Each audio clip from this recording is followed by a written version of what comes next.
Obrigada por se juntar à nova igreja.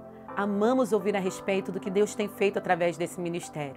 Então conte-nos sua história. Mande um e-mail para contato@novaig.com.br. Se você deseja contribuir financeiramente com esse trabalho, para que possamos alcançar mais e mais vidas, faça uma doação em novaig.com.br/doe.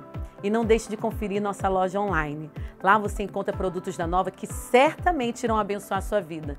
Visite-nos em novaig.com.br/loja. Esperamos que essa mensagem te abençoe. Semana passada eu iniciei aqui uma minissérie sobre a visão que a igreja, que a Nova tem. A visão que cada um de nós precisa ter, cada um de nós que já se considera membro da Nova, precisa conhecer.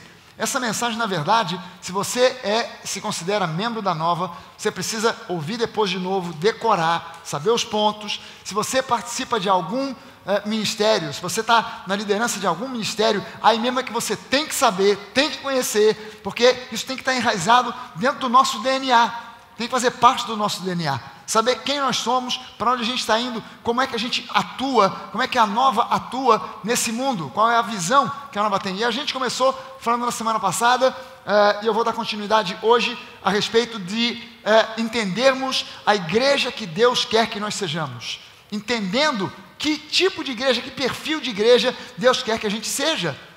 Na verdade, toda igreja precisa de ter uma visão, todo pastor precisa ter uma visão para a sua igreja. Quando você não tem visão, a Bíblia diz que sem visão o povo se perde. Sem profecia, o povo se corrompe. Mas se você traduzir isso com as possibilidades de tradução que o hebraico oferece, você pode traduzir como: sem visão, o povo se perde. Sai andando para qualquer lado. Você tem que saber para onde você vai. Quando você se associa a uma igreja, quando você se torna membro de uma igreja, é importante que você conheça a crença daquela igreja, no que aquela igreja crê. Se você quiser conhecer o que a gente crê, o nosso credo, você entra no site da igreja, novaig.com, e você vai ver novaigreja.com, e você vai encontrar lá qual é o nosso credo. A gente crê no Pai, no Filho, no Espírito Santo, a gente crê nos dons do Espírito, a gente crê que Jesus é Deus feito em carne, a gente crê que Ele morreu crucificado pelos nossos pecados, a gente crê que Ele ressuscitou no terceiro dia, a gente crê que Ele está assentado com Deus, à direita de Deus Pai, intercedendo por nós, exercendo o sumo sacerdócio pelos santos que somos nós. Então, o nosso credo está todo lá. É importante você conhecer isso. Você não pode se associar a alguma instituição sem saber quais os fundamentos daquela instituição. Por causa disso, muita gente entra numa furada. Não sabe qual é o credo, não sabe qual é a visão. E quando vai descobrir, 10, 15 anos depois, já está envolvido até o pescoço. Depois que já está lá, vai descobrir: rapaz, agora que eu descobri, o Deus dessa igreja aqui é Satanás, mas eu já estou até o pescoço aqui, não tem nem mais como sair. E agora, como é que eu faço? Mas, e por que isso? Porque em muitos lugares as coisas ficam meio que escondidas, meio secretas, mas no cristianismo não há nada que fique escondido, tudo é luz, tudo é às claras. E a gente precisa conhecer e reavivar qual é a visão da igreja. Normalmente a gente faz isso em um dia só, aquele dia que a gente chama de Vision Sunday, ou Vision Day. É o dia que a gente fala, o domingo que a gente fala sobre a visão da igreja, é o dia que a gente mostra a visão da igreja, e normalmente a gente tem essa ideia de fazer isso 2 vezes por ano, uma no início e outra no meio do ano. Mas eu hoje decidi que a gente ia fazer uma coisa um pouco mais dividida, em 2 ou 3 dias, então semana que vem provavelmente ainda vou continuar falando sobre isso, e hoje eu quero falar para você sobre qual é a visão que nós temos, que tipo de igreja, que perfil de igreja é a Nova. Primeira coisa, a Nova é uma igreja vibrante. A Nova é uma igreja de gente que vibra. Amém. É isso aí. Amém. Aliás, existem formas diferentes até de dizer amém, né? A gente fica muito ligado na tradição do amém, amém, mas amém significa assim seja. Então, se você, ao invés de dizer amém, você disser assim seja, está valendo. Mas se você também disser, é isso aí, está valendo. Estou dentro, está valendo. Qual foi a que você falou hoje de manhã? Essa parada mesmo. Essa parada aí mesmo. Isso aí. Então, amém, gente? Amém. Você vai se acostumando. Já é outra também. Já é. Ou seja, entenda só uma coisa, eu até entendo quando pessoas, às vezes perto de mim, alguns pastores, esposas de pastores, às vezes falam, hoje está faltando na igreja muita reverência, a igreja está muito irreverente e tal. Ok, eu respeito esse tipo de visão, eu respeito isso, eu respeito aquela igreja onde você entra, tem que falar baixinho, o culto vai começar, oi, tudo bem? Aleluia, vamos esperar, já vai começar, aleluia, oh glória. É que o Espírito Santo arde. Então tem gente que... esperando. Não tem nada contra. Mas, ok, é um estilo de ser.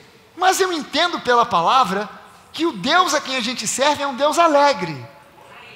Não tem um versículo escrito, Deus é alegre.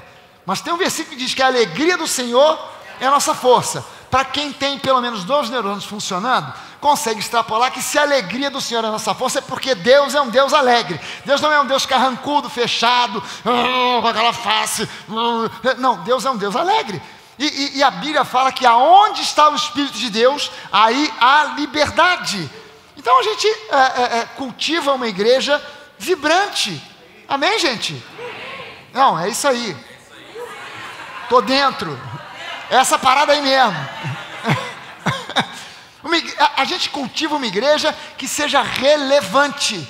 A igreja ao longo do tempo foi perdendo a sua relevância. Quando acontece um evento qualquer, na cidade, no bairro, no país, todo mundo quer saber qual é a opinião do político, do psicólogo, do militar, mas do pastor ninguém quer saber. Por quê? Porque a maioria dos pastores vai para a televisão para falar bobagem, fala besteira. Resultado, ninguém quer saber. A igreja foi perdendo a sua relevância. E nós queremos cultivar uma igreja cuja palavra tenha relevância. Que as pessoas parem para escutar e dizem, caramba, essa igreja aí o pessoal não fala besteira não. Os pastores, os membros, as pessoas da igreja é um pessoal que tem bom senso, que tem inteligência e que fala coisas que são relevantes. A mensagem veiculada, pregada do púlpito tem que ter relevância para a sua vida. Não pode ser meramente história que você ouve, confere na Bíblia, realmente o pastor falou ali daquela cidade Padã Arã, e está aqui no mapa, no final da Bíblia, no livro de mapas. Está lá, na epístola de mapas aos crentes. Está lá. Eu vi, realmente. Não é simplesmente isso, é bem mais do que isso. A gente quer que a mensagem seja relevante para o seu dia a dia. Amém, gente? Uma igreja que seja significante na sociedade onde ela se insere. Uma igreja que exerce misericórdia e que é significante, que as pessoas reconhecem aquela igreja como uma igreja que tem envolvimento na sociedade, que exerce misericórdia para os necessitados, que tem compaixão, amém, gente? Que exerce o ministério de compaixão. Uma igreja que seja forte e eficaz no evangelismo. E ser eficaz no evangelismo hoje é preciso muito descolamento, muita coragem para se descolar daquela visão tradicional de evangelismo. As pessoas não estão interessadas em evangelismo impessoal. Botar uma camisa com o nome de igreja, com folheto, em qualquer lugar, na beira da praia, numa praça, você entrega o folheto, a pessoa vai jogar fora, às vezes na sua cara. A pessoa pega e já joga no chão. Ou então, se ela for um pouco mais, se ela estiver um pouco mais bem-humorada, e imbuída de um pouco mais de boa educação, ela vai pegar aquilo e vai jogar numa lata de lixo fora das suas vistas. Mas ela não se interessa em vir à sua igreja porque você entregou um folheto para ela. As pessoas hoje, elas estão interessadas numa coisa chamada evangelismo pessoal. Por isso, o grupo de conexão é uma grande fonte evangelística, porque você convida uma pessoa que minimamente te conhece, e a quem você minimamente também conhece. E aquela pessoa, ela vai conhecer outras pessoas no grupo de conexão, e ao longo do tempo, depois de uma semana, 2 encontros, 3 ou 4, ela vai saber, não, esse grupo realmente leva Jesus a sério. É um grupo de pessoas descontraídas, alegres, a reunião é muito legal, muito descontraída, a gente ora, a gente se conhece, a gente lancha juntos e tal, mas o pessoal leva Jesus a sério. Essa pessoa que me convidou, ela é crente para valer. Ela é uma pessoa descontraída, é uma pessoa que leva a vida numa boa, alegre, mas ela tem profundidade no relacionamento dela com Deus. Amém? É isso que fala ao coração das pessoas e faz com que elas sejam atraídas para Jesus. E a Nova quer ser uma igreja forte e eficaz no evangelismo. A gente quer ser uma igreja revolucionária porque a essência da igreja é revolucionária. A igreja do Senhor Jesus é uma igreja revolucionária, por quê? Porque ela chacoalha o status quo. Não pense que Jesus foi crucificado simplesmente porque havia um plano de Deus para Jesus ser crucificado, mas como é que isso se fez viável? É porque Jesus, ele chacoalhava e chacoalhou com o status quo político, social, religioso. As pessoas olhavam e falavam assim, esse pessoal aí, eles estão abalando a estrutura de tudo aquilo que a gente já conhece, aquilo que já foi estabelecido ao longo de décadas e de centenas de anos. Esse pessoal, com essa mentalidade de amor, de perdão incondicional, eles estão chacoalhando tudo. Então, vamos matar esse pessoal, vamos eliminar essa turma. A igreja hoje já não é perseguida pelos mesmos motivos. Porque a igreja perdeu o seu caráter revolucionário. No momento em que a igreja perde o seu caráter revolucionário, ela se torna algo amoldado ao esquema que já existe. Por isso que a Nova não é uma igreja amoldada aos esquemas. A gente não está na praia onde os outros estão. A nossa praia é outra. A nossa praia é outra. As pessoas perguntam, mas vocês são evangélicos? Somos no sentido de que a gente segue o evangelho. Mas nós não somos desses outros que você está querendo dizer aí, não. Essa turma, eles são eles, a gente é a gente. É outro papo, é outra coisa. Porque a Nova é uma igreja que quer ter esse caráter revolucionário, o caráter revolucionário de Jesus, não de Che Guevara. Amém? É outro papo, é outra história, é outra coisa. Amém? A Nova, a gente viu aqui no capítulo 2 de Atos da semana passada, qual era o perfil da igreja primitiva. A igreja dos primeiros anos, a igreja do primeiro século, qual era o perfil dessa igreja? Ela diz aqui que eles perseveravam na doutrina dos apóstolos. O que isso significa? É uma pequena frase que já dá para você uma noção de como funcionava a igreja em termos doutrinários. Eles perseveravam na doutrina dos apóstolos. Eu já vi pastores que têm uma mentalidade judaizante, pastores que querem implementar dentro da igreja o judaísmo. Aí você vê dentro da igreja o pastor de quipá, os membros da igreja usando quipá, tem estrela de Davi, menorá, arca da aliança, e o camarada bota talit, que é aquele chale de oração, querendo trazer uma visão judaizante para a igreja, achando que a igreja precisa seguir as tradições judaicas. Mas é preciso que a gente entenda que a igreja primitiva, ela não seguia esse padrão. Não, o que eles ensinavam, que os apóstolos tinham, é preciso que a igreja se lembre que naquela época, a igreja ainda não tinha as cartas de Paulo, a igreja ainda não tinha os evangelhos, o que eles tinham era a lei de Moisés, era a Torá. Wait a minute. Wait a minute. O judaísmo, dentro do judaísmo, se ensinava a Torá. Mas quando os apóstolos, quando Jesus ascende aos céus, diz aqui que o que eles compartilhavam era a doutrina dos apóstolos. Ou seja, o que eles ensinavam para o povo era aquilo que eles aprenderam de Jesus. Não diz em lugar nenhum na palavra que o que eles ensinavam era a Torá de Moisés. O que eles ensinavam era o que eles receberam de Jesus. Perdão incondicional, o Pai te ama, o amor do Pai. O que eles ensinavam era que você é justiça de Deus, que você em Cristo é uma nova criatura. Era isso que eles ensinavam, porque isso é o que Jesus passou para eles, e é isso que eles passavam adiante. Então eles perseveravam na doutrina dos apóstolos e na comunhão, grupo de conexão, comunhão, e no partir do pão e nas orações, celebrando a ceia, orando uns com os outros. Em cada alma havia temor, e muitos prodígios e sinais eram feitos por intermédio dos apóstolos. Ou seja, milagre era uma constante, era normal, não era algo extraordinário, era o ordinário, era aquilo que acontecia normalmente. Era uma igreja que experimentava milagres. Todos os que creram estavam juntos e tinham tudo em comum, o que mostra que essa igreja, aquelas pessoas inspiradas pelo Espírito Santo, elas abriram mão de uma visão de mundo materialista. Elas não estavam mais preocupadas em correr atrás da bênção, porque elas sabiam que agora a bênção iria correr atrás delas. Amém? Quem é membro da Nova precisa aprender. Não é você que corre atrás da bênção, é a bênção que corre atrás de você. Quando você corre atrás da bênção, você precisa saber que a bênção corre mais que você. E você corre atrás dela, mas ela debocha de você. Ela finge que você vai alcançar. Quando você está quase alcançando, ela faz. E você continua correndo atrás dela. E você nunca consegue chegar. Sempre tentando. Aí você vai de campanha em campanha, de corrente em corrente, tentando chegar na bênção. E ela nunca se deixa alcançar. Mas quando você entende que em Cristo você é uma nova criatura, que você agora se tornou um imã de bênçãos, você não corre mais atrás da bênção, porque a palavra de Deus diz que bondade e misericórdia me seguirão. Não sou eu que vou correr atrás da bondade e da misericórdia, mas a bondade é que vai vir atrás de mim. Amém? Você pode levantar uma das suas mãos e dizer isso? Eu sou em Cristo um imã de bênçãos. Amém? Aleluia!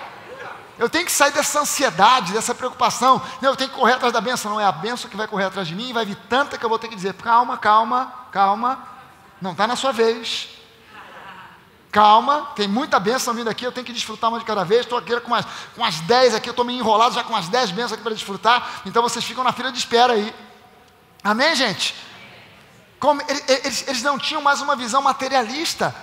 A Bíblia prevê que Deus quer nos abençoar materialmente, que Ele quer que a gente prospere, sim, mas não somos nós correndo atrás da prosperidade, é a prosperidade vindo atrás da gente. A gente busca o reino em primeiro lugar. Amém? E as outras coisas são acrescentadas. Diz que diariamente também eles perseveravam unânimes, havia entre eles unidade, havia entre eles unanimidade. Unânimes no templo, partiam o pão de casa em casa, ou seja, celebravam a ceia de casa em casa, era diário, não apenas uma vez por mês, nem sequer uma vez por semana como nós fazemos aqui, mas era diário. Eles partiam de casa em casa e tomavam as suas refeições com alegria e singeleza de coração. Havia entre eles simplicidade, louvando a Deus, ou seja, louvor para eles era um estilo de vida. Não era apenas uma música cantada aqui ou acolá antes do culto, era um estilo de vida, louvando a Deus e contando com a simpatia de todo o povo. A igreja do século 20 e 21 passou a contar com a antipatia de todo o povo, quando na verdade nós deveríamos estar contando com a simpatia de todo o povo. Enquanto isso, acrescentava-lhes o Senhor dia a dia os que iam sendo salvos. Ou seja, o evangelismo nessa igreja era o estilo de vida que eles viviam no dia a dia. Eles não precisavam entregar folhetos, não precisavam gritar nas ruas, simplesmente eles viviam esse estilo de vida e isso atraía as pessoas de fora. Amém, gente? Quando nós vivermos o cristianismo genuíno, isso vai atrair gente, isso atrai pessoas. Amém? É isso aí. Estou nessa. Essa parada aí mesmo. Amém? Grave esses pontos aqui, e se você aplicar esses pontos na sua vida pessoal, a sua vida vai sofrer um upgrade. Não pense nisso aqui apenas como uma visão da igreja, pense nisso como uma visão para a sua vida. Para a sua vida, se você aplicar isso para a sua vida pessoal, a sua vida vai de um patamar para um outro mais elevado, eu garanto para você. Primeira coisa, a nossa visão, a nossa mensagem é Jesus. Jesus é o centro da nova, porque Jesus é o centro da igreja, porque Jesus é o centro do universo, amém? E Ele precisa ser o centro da igreja. O centro da igreja não é um líder carismático, o centro da igreja não é uma doutrina X ou Y, o centro da igreja é Jesus. E dizer que Jesus é o centro da igreja é dizer que a palavra é o centro da igreja, porque Jesus e a palavra são uma só entidade. Jesus chegou a dizer: as palavras que eu ministro para vocês, elas são espírito e vida, não são filosofia, não são teoria, são espírito e vida. A palavra e Jesus são uma só entidade. João começa o seu evangelho dizendo que no princípio era o verbo, a palavra, e o verbo, a palavra estava com Deus, e a palavra era Deus, e a palavra se fez carne, ou seja, a Bíblia é Jesus em papel e tinta, e Jesus é a Bíblia em carne e osso, amém? Os dois são um só, e Jesus é a nossa mensagem, tudo converge para Ele, tudo converge para Ele, porque tudo foi feito por Ele, para Ele, Ele é o centro da nossa mensagem, tudo é por Ele, para Ele, e sem Ele, nada faz sentido. Você tem uma organização que se chama igreja, que tenha 1000 programas, 1000 atividades, mas onde Jesus não é o centro, isso não faz um pingo de sentido. Não faz um pingo de sentido. As coisas só fazem sentido quando Jesus é o centro, quando tudo é para Ele, quando é para a honra, para a glória do nome dEle, para que Ele se torne cada vez mais famoso, para que a fama dEle seja divulgada e difundida por esse mundo. Amém, gente? Esse é o objetivo da Nova, tornar Jesus ainda mais famoso. Colossenses 3, de 13 a 22, diz que tudo foi feito por Ele, para Ele, por meio dEle, e sem Ele nada viria a existir. Então Ele é o centro do universo. Se Ele é o centro do universo, tem que ser o centro da igreja. Se Ele é o centro da igreja, Ele tem que ser o centro e o alvo da nossa adoração na Nova. Amém? João 1,17 diz, porque a lei foi dada por intermédio de Moisés, mas a graça e a verdade vieram por meio de Jesus. Jesus, Ele é a graça. Ele, além de ser a palavra, Ele é a verdade e Ele é a graça em pessoa, a graça personificada. Jesus é a graça e graça é favor imerecido. Deus não te abençoa porque você merece. Ele foi à cruz, Jesus foi à cruz e recebeu na cruz o que você e eu merecíamos, para que você e eu agora recebamos o que Ele merece. Amém? É favor imerecido. É favor imerecido. Ele é a graça. E o meio pelo qual essa graça é vivenciada é a fé. 4 vezes na Bíblia, uma no Antigo Testamento, 3 no Novo Testamento, diz que o justo viverá pela fé. No livro de Abacuque, Romanos, Gálatas, Hebreus, diz para nós, o justo viverá pela fé. Nada de cunho doutrinário, nada na Bíblia que tenha caráter doutrinário se repete tantas vezes quanto o justo viverá pela fé. Literalmente nada de caráter doutrinário se repete na Bíblia 4 vezes. Apenas o justo viverá pela fé. Porque Deus dá pela graça e a gente recebe pela fé. Agora, sabe o que é interessante? É que Jesus é o autor e consumador da nossa fé. Ou seja, Ele nos dá pela graça e até a fé que a gente precisa usar para receber aquilo que Ele dá pela graça, é Ele quem dá. Ele te dá a graça, Ele também te dá a fé, e com a graça que Ele te dá e a fé que Ele te fornece, você recebe aquilo que Ele te dá. Essa é a bondade do nosso Deus. Esse é o nosso Jesus, amém? Ele é o autor e consumador da nossa fé. Em segundo lugar, o nosso coração é voltado para pessoas. A gente entende na Nova que pessoas são mais importantes do que coisas. Amém, gente? Ter um terreno para construir a igreja é muito importante e muito bom. Mas pessoas são mais importantes do que um terreno. Pessoas são mais importantes do que catedrais. Pessoas são mais importantes do que programas. Pessoas são mais importantes do que qualquer coisa. O nosso coração é voltado para pessoas e não para coisas. Amém? Missão da Nova. Há algum tempo atrás, a gente elaborou um documento aqui, os pastores, a gente se reuniu durante dias, a gente se reuniu aqui na igreja o dia inteiro, elaborando um documento falando sobre a visão da Nova, a missão da Nova, e você que é membro da Nova precisa conhecer qual é a missão da nossa igreja. Essa é a missão da Nova, trazer pessoas que estão longe de Deus para perto dEle, para estar com Ele. Sabe, a Bíblia diz que quando Jesus escolheu os 12 discípulos, chamou esses 12 para estar com Ele. Antes de mandá-los para fazer milagres, para multiplicar pães e peixes ou qualquer coisa, chamou esses 12 para estar com Ele. E é importante que você esteja com Jesus. Quando você vai mais adiante no livro de Atos, a Bíblia diz que quando começou a haver aquela perseguição contra a igreja, começaram a prender os apóstolos, os discípulos. A Bíblia diz que as autoridades, olhando e vendo que aqueles eram homens iletrados, ficaram surpresos. E dizer que eles eram homens iletrados não significa que eles eram incultos ou que eles eram analfabetos, porque todo judeu aprende a ler, e o país no mundo que sempre teve o menor índice de analfabetismo, onde o índice de analfabetismo é 0, é Israel. Por quê? Porque todo judeu aprende a ler na Torá, na lei, na palavra. Isso desde sempre. Então esses homens, Tiago, João, Pedro, todos eles sabiam ler. Eles não eram doutores da lei. Eles não tinham pós-graduação, doutorado. O trabalho deles era outro. Eles pescavam, eram pescadores. Mas eles conheciam a palavra. E eles estiveram com Jesus. Aí a Bíblia diz que quando eles foram presos, As autoridades ficaram espantadas de ver que eles eram homens iletrados, mas perceberam, notaram, repararam que eles tinham estado com Jesus. Sabe, é importante você conhecer sobre Jesus, mas é mais importante você estar com Jesus. Saber coisas sobre Jesus é bom, importante e interessante, mas é mais importante que você esteja com Jesus.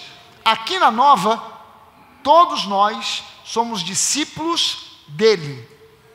Nas igrejas se fala muito em discipulado. Quem é o seu discipulador? É o fulano de tal. Zé das Couves é o meu discipulador. Ah, você é discípulo do Zé das Couves? Sou discípulo do Zé das Couves. Que bem, o Zé das Couves é um camarada, conhece muito a Bíblia. Que bom.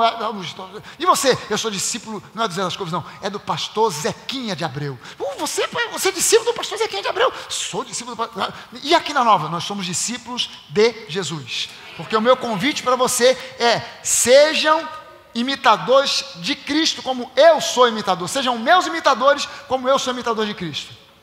Isso, Paulo disse isso, não é? Sede meus imitadores, como eu sou de Cristo. Há um truque filosófico, há uma pegadinha filosófica nessa frase. Porque quando eu digo para você, sejam meus imitadores, como eu sou de Cristo, eu estou dizendo, imite a Cristo e me tire dessa parada, esquece de mim. Imite a Ele, como eu imito a Ele. Ou seja, seja discípulo dele. E nós somos, cada um de nós aqui é discípulo de Jesus. Por quê? Porque um discípulo é uma cópia do seu mestre. Um discípulo não é um aluno. Um aluno aprende coisas com o seu mestre. Um discípulo se torna cópia do seu mestre, clone do seu mestre. E nós somos cópia. Nós queremos ser cópia não do Fragale, de Jesus. Amém? Nós queremos ser cópia não do pastor Jorge. O pastor Jorge é uma bênção, mas eu não quero ser cópia dele, eu quero ser cópia de Jesus. Amém? Então nós somos discípulos dele. Somos discípulos de Jesus. E como a igreja é vibrante, diz... Isso aí. É nosso desejo alcançar aqueles, em primeiro lugar, que se encontram longe de Deus e que por isso desconhecem os planos fantásticos que Deus tem para a vida de cada um de nós. O que mais tem por aí são pessoas que desconhecem os planos que Deus tem para a sua vida, porque ouviram falar coisas a respeito de Deus que não são compatíveis com a palavra. Ah não, Deus sabe como é que é, Ele abençoa quando dá na telha, de vez em quando Ele abençoa, de vez em quando não, para uns até Ele mata, alguns Ele bota no leito de enfermidade, depende do desempenho da pessoa. Isso, então eu quero ficar meio distante, vou vivendo a vida. Quando eu ficar bem velhinho, eu vou para a igreja. Mas o que a gente quer é trazer, é mostrar, alcançar as pessoas que estão longe de Deus, não porque detestam Deus, não porque são incrédulas, mas porque elas ainda não conhecem os planos fantásticos que Deus traçou para a vida delas. Em segundo lugar, a gente quer alcançar aquelas pessoas que conhecem a Deus por uma perspectiva errônea. A gente está cansado de receber aqui na igreja pessoas que vêm de outras igrejas massacradas, feridas, esgotadas, porque passaram anos da sua vida debaixo de uma liderança ditatorial, sendo cobrados delas, né? Você tem que liderar a célula, e nessa célula tem que multiplicar, e você tem que fazer relatório, e você tem que crescer, e você tem que dedicar tempo à igreja. Larga esse negócio de faculdade, abandona essa história de estudo, você tem que servir na igreja, porque afinal de contas Jesus está voltando, Ele volta amanhã, e você está na faculdade, você tem que estar na igreja. E a pessoa abandona estudo, abandona tudo, e às vezes abandona até a família. O casamento começa a dar ruim, porque a esposa está enfurnada na igreja, porque os filhos às vezes ficam com aversão da igreja, porque a mulher está enfurnada na igreja, liderando isso, liderando aquilo, orando e tal, e fazendo curso disso, curso daquilo outro, e não para o tempo inteiro, uma pressão. A pessoa chega num ponto de esgotamento, aí chega na Nova toda arrebentada, toda estragada. A gente quer alcançar essas pessoas que conheceram a Deus por uma perspectiva errônea, um Deus que é mau, um Deus que é ruim, um Deus que uma hora abençoa, outra hora amaldiçoa, um Deus que quer te disciplinar com enfermidade, com falência, e mostrar para essas pessoas a perspectiva correta, que é a perspectiva da palavra, e a palavra da nova aliança. Amém, gente? A gente quer, em terceiro lugar, alcançar pessoas que foram marcadas pelos abusos da religiosidade e precisam de cura. Essas pessoas que eu acabei de citar, que foram massacradas por um sistema religioso de cobrança, e trazer cura para essas pessoas. Amém, gente? Em terceiro lugar, generosidade para nós da Nova é um privilégio. Generosidade é um privilégio. Ser generoso, ser uma pessoa generosa, é um privilégio que Deus dá a cada um de nós. Isso não tem a ver necessariamente com grana. Grana não é o nosso objetivo número 1. Aliás, grana nem é o nosso objetivo número 2, nem o número 3, nem o número 10, nem o número 1000. Grana não é o nosso objetivo. Nosso objetivo são vidas edificadas, abençoadas, vidas que conhecem a liberdade, que passam a conhecer a liberdade que nós temos em Cristo Jesus.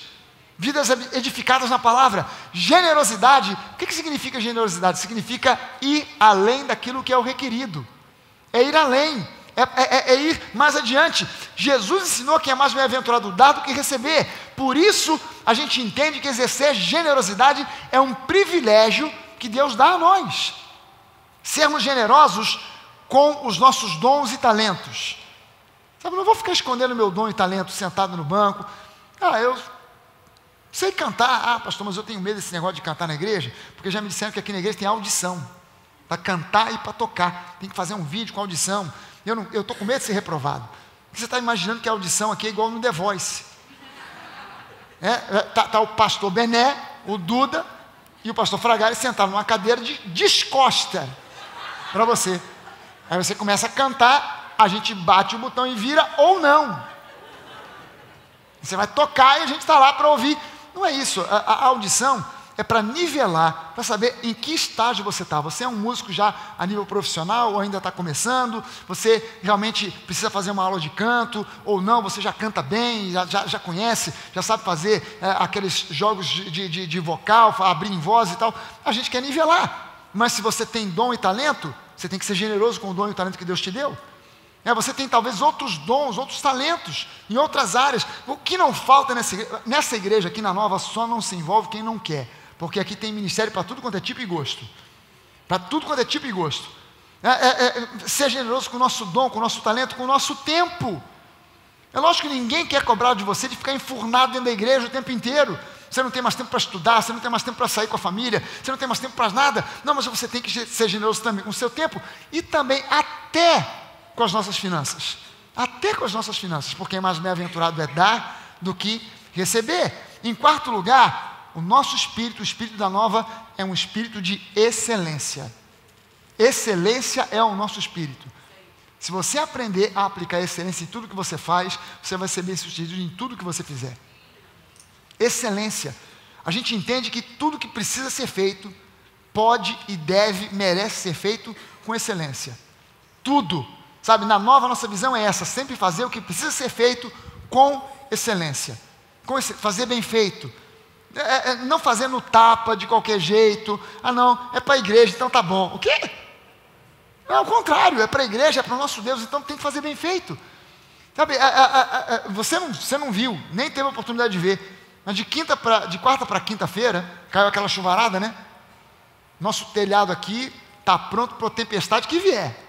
Pode vir o que vier. Porque todo mês a gente bota uma pessoa aqui em cima, tem um cara especializado que vem aqui em cima, faz uma conservação do telhado, troca parafuso, bota borracha onde precisar, mas nós fomos traídos por uma calha.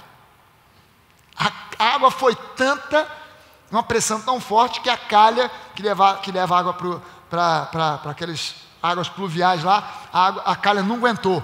Resultado, lá na altura do hall, a calha desconectou, vazou aquela aguaceira, metade daquele teto veio para baixo. E ainda correu água ali por onde tem aquela televisão, foi lá para o teto lá de baixo e caiu lá embaixo também. Aí, pastor Jorge, que é o o pastor da igreja,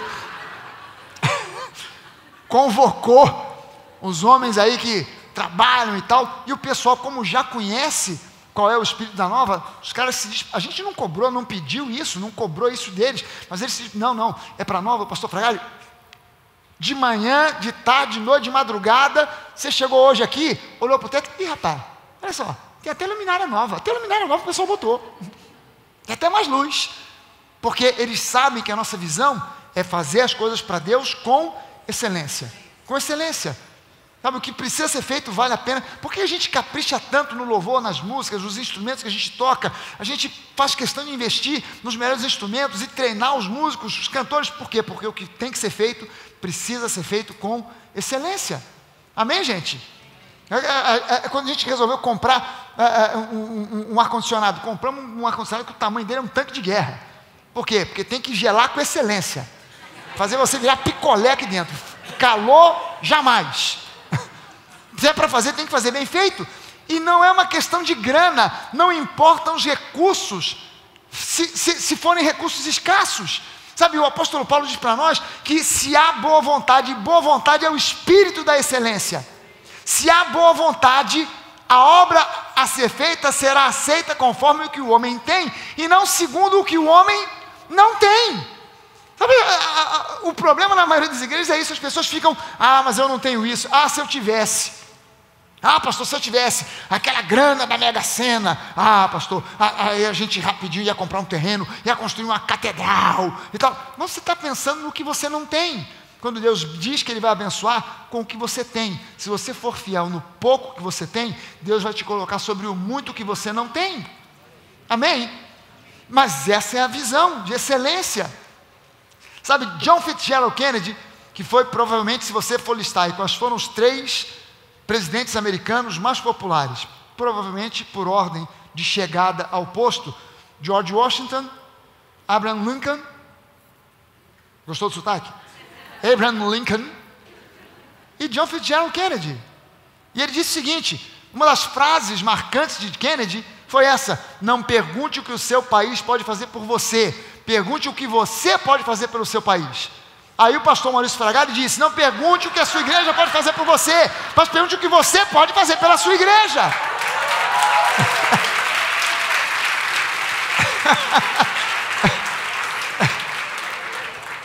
Sabe, as pessoas chegam na igreja com esse espírito: o que a igreja pode fazer por mim, pastor?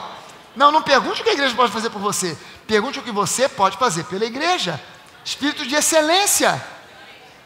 Você sabe que tem pessoas que têm essa coisa de observar e criticar.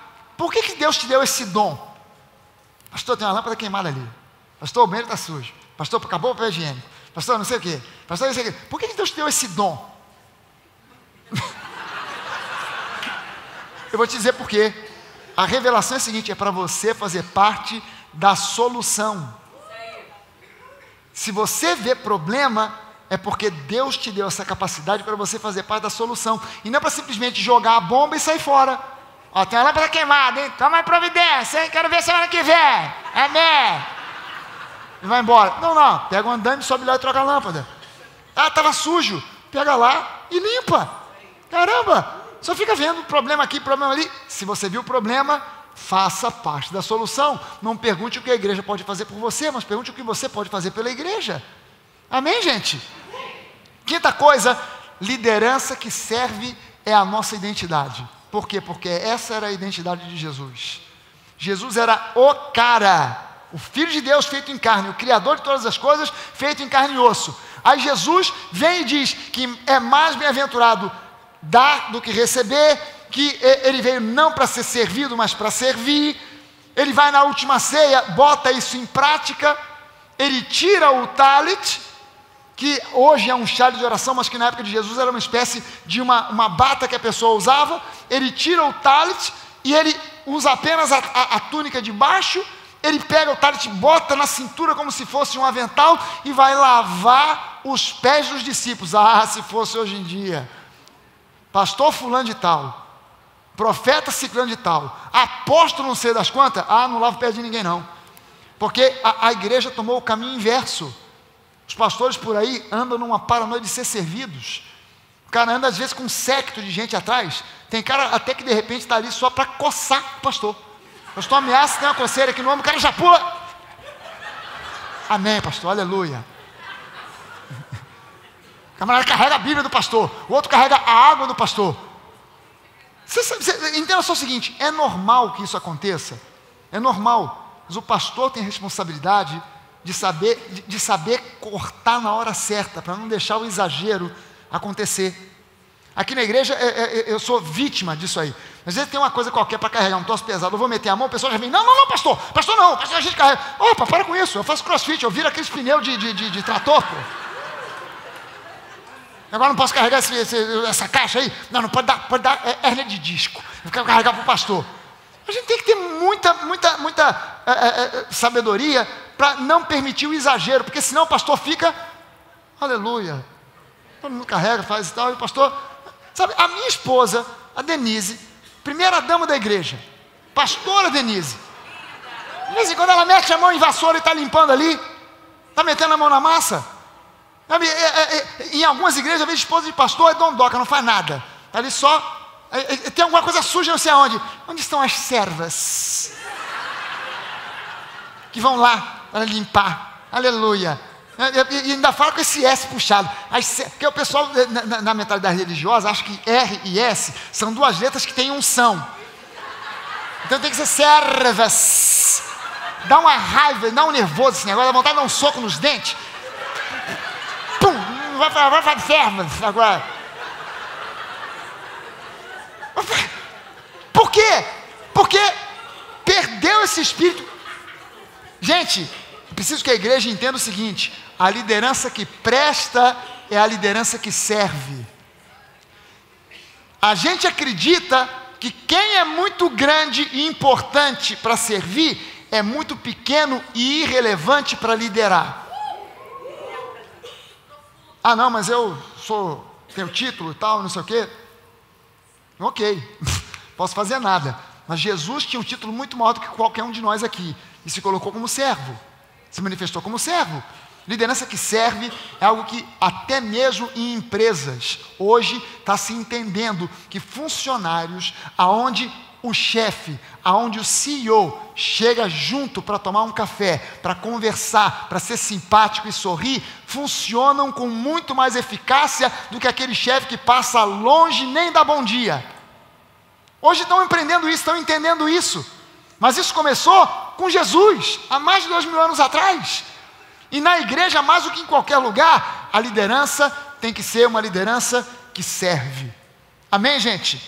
Na nova, nós servimos a Deus, na nova aliança, nós servimos a Deus servindo a gente de carne e osso. Esse talvez seja o grande problema de servir. Na antiga aliança, você não precisava servir pessoas. Você podia, de repente, eu vou me voluntariar aqui para tomar conta dos bodes e das ovelhas que vão para o sacrifício.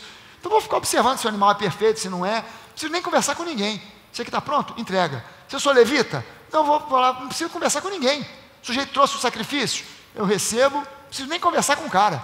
Só preciso saber, essa oferta é para que é? É oferta pela culpa, é oferta pelo pecado. Ok, vamos lá, pum, matou a ovelhinha, derramou o sangue, acabou, pode ir embora você para um lado ou para o outro. Na nova aliança, a gente só consegue servir a Deus servindo a gente de carne e osso. Não tem por onde. Agora dá uma olhada nessa pessoa que está sentada ao seu lado.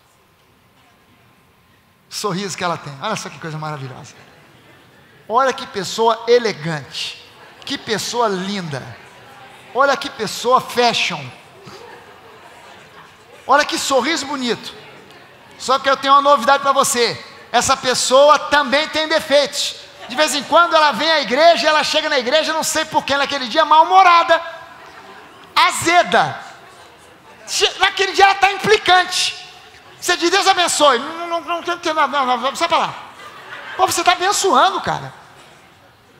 De repente, naquele dia, ela está meio atravessada. Mas não tem jeito, a gente serve a Deus servindo gente de carne e osso. Essa pessoa que está do seu lado, com esse sorriso tão lindo, de vez em quando ela é chata. Chata que dói. Quem é que não tem esses defeitos todos? Eu, vocês todos têm, eu menos eu. Nós somos gente de carne e osso que tem defeitos. Então não tem jeito. A gente, para servir a Deus, vai ter que servir a gente que tem defeito. Se Jesus fosse olhar para isso, você acha que ele vinha? Vou me focar em forma de servo para esse pessoal que tem mais do que defeitos. Não são defeitos, não. Ele veio servir a nós que éramos pecadores, e a Bíblia diz que, pior do que ser pecadores, a Bíblia diz que nós éramos inimigos de Deus. E ele veio para servir a nós. Sabe, em sexto lugar, honra é a nossa chamada. A fama da igreja devia ser gente que é honrada, gente confiável porque é gente de honra. Mas o que tem de crente trambiqueiro por aí, que queimou o filme da igreja, é demais. Se eu hoje for a determinados bancos para pegar um empréstimo, pedir um empréstimo, como médico, Se eu me apresentar como médico, eu recebo o empréstimo sem muito problema. Se eu me apresentar como pastor, dificilmente eu consigo um empréstimo. Por quê? Tá rindo? Vou te ordenar, você que riu, vou te ordenar para você ver o que é bom. Sabe por quê? Porque muitos pastores foram a esses bancos, pegaram empréstimo, não pagaram. Aí o banco, pum, se fecha. Não empresta. Não dá. Pastor? Não, trambiqueiro. Não vai. A nossa igreja tem uma conta bancária que está escrita aí no envelope. Se você olhar, tem lá, banco, agência e conta. Mas antes, nós tínhamos uma conta num outro banco. Não vou nem dizer para você que banco era, mas nós tínhamos uma conta no outro banco. E aí, quando a igreja virou nova, CNPJ mudou, eu telefonei para o banco, contei a história, falei, olha, mudou o CNPJ, a gente precisa de uma conta nova. Então, a gente queria transferir todo o dinheiro que tem nessa conta, que é a antiga, para uma conta nova. Ah, pode deixar, pastor. Aí passou um tempo, uma semana, 15 dias, nada. Eu telefonava, cobrava 6 meses. 6 meses e a conta não abria. Aí eu telefonei para lá, procurei o gerente, falei, aliás, uma gerente, e falei com ela, olha só, isso é, que história, eu nunca vi isso, 6 meses para abrir uma conta, já mandei tudo quanto é documento que você pediu, precisava e queria, já mandei duplicata de documento, está cheio de documento já aí, o que está acontecendo? Aí ela falou, pastor, vou falar a verdade para o senhor, essa conta a gente não abriu, nem vai ser aberta, porque aqui nesse banco não se aceita mais conta de igreja, e tem uma meia dúzia de bancos aí que não aceitam conta de igreja. Aí eu disse para ela assim, olha, você sabe que se eu entrasse na justiça, porque isso aí é ilegal, se eu entrasse na justiça, eu conseguiria facilmente. É lógico que eu não vou fazer isso, porque eu não vou brigar para abrir conta. Eu posso ir em outro banco e vou abrir conta no outro banco. Mas isso é um absurdo. Aí eu disse para ela, mas por um outro lado eu entendo. Eu sei por quê. Ah, pastor, você sabe por quê? Sei. Você quer que eu te diga por quê? É porque algumas igrejas começaram a receber dinheiro de políticos que vinha de campanha e que passava pela igreja, e a igreja virou lavanderia de dinheiro. Passava pela igreja e retornava para o político como caixa 2, ou como dinheiro não contabilizado, para fazer campanha. E fica uma parte retida como oferta para a igreja. Muito dinheiro do tráfico começou a passar por muitas igrejas para lavar o dinheiro e se tornar dinheiro, entre aspas, lícito. E quando os bancos começaram a perceber isso, não, nós não estamos compactuando com isso. Então a gente não aceita mais conta de igreja. É triste, é vergonhoso, mas é verdade. Por quê? Porque as pessoas nas igrejas perderam a noção de que Jesus era um homem de honra. Que os homens da palavra sempre foram homens e mulheres de honra. E a igreja precisa de ser formada por pessoas que honrem. Quando a gente promete, a gente cumpre. A gente compra, a gente paga. Amém? Porque o cristão tem que ser uma pessoa de honra. Honra é a nossa chamada. Nós acreditamos que o cristão precisa dar testemunho para o mundo, para que o mundo veja que nós somos semelhantes a Jesus em palavras e em ações. Amém? Nós somos semelhantes a Jesus em palavras e em ações. Em 7º lugar, paixão é a nossa busca. A gente quer pessoas envolvidas nos setores da igreja que tenham paixão. A gente quer pastores apaixonados, a gente quer músicos apaixonados, cantores apaixonados, professores de geração nova apaixonados, líderes de juventude, da Vibe Mais, apaixonados. A gente quer pessoas apaixonadas, até para fazer uma coisa simples. Pastor, eu não tenho muito tempo, eu me ofereci, estou começando agora a servir na igreja e me botaram só na escala das ofertas. Então você vai tirar a oferta, vai recolher as ofertas com paixão, aleluia, bota esse envelope aí, aleluia, com paixão. Compaixão, a gente quer pessoas apaixonadas, sabe, tudo que a gente faz na nova, a gente faz com paixão, tudo, a gente compõe com paixão, a gente canta com paixão, a gente toca com paixão, a gente ministra com paixão, a gente prega com paixão, a gente faz cultos apaixonantes, a gente ora com paixão, tudo é feito de forma vibrante e apaixonada na força e na energia do Espírito Santo, porque a igreja do Senhor Jesus, ela por si só, pelo fato de servir a esse Deus maravilhoso, ela já deveria servir apaixonadamente, e não mornamente. A religiosidade é morna, o relacionamento com Deus é apaixonado. Eu preciso de entender esse relacionamento apaixonado e ter paixão pelo Pai, paixão pelo Filho, paixão pelo Espírito Santo, paixão pelas pessoas, mesmo com todos os defeitos que elas tenham, paixão pela igreja do Senhor Jesus e paixão pela minha igreja local. Qual é a igreja que realmente progride e vai para frente? É a igreja onde os membros se apaixonam pela igreja, pela visão da igreja, vestem a camisa e dizem: vamos para frente, vamos nessa, vamos junto, vamos para frente, porque Deus está envolvido nisso e essa igreja é uma bênção. Estou apaixonado por essa igreja, vamos junto. Amém, gente? Isso aí, essa parada aí mesmo, já é, estou dentro, estou nessa, é nós. Sabe, ser apaixonado pela obra de Deus, ser apaixonado e vibrante por aquilo que Jesus faz, por aquilo que Ele realiza, por aquilo que Ele ainda realizará. Sabe, ter uma visão de dizer: caramba, Deus tem usado essa igreja e vai usar muito mais, e eu quero ser um instrumento nas mãos de Deus, para que essa igreja seja bênção na vida da minha família, dos meus amigos, dos meus parentes, de gente que eu conheço e também de gente que eu nem conheço. Eu quero ser instrumento de Deus para abençoar. Eu quero ser não simplesmente um abençoado, mas eu quero ser, antes de mais nada, um abençoador. Amém? Vamos ficar de pé, vamos orar.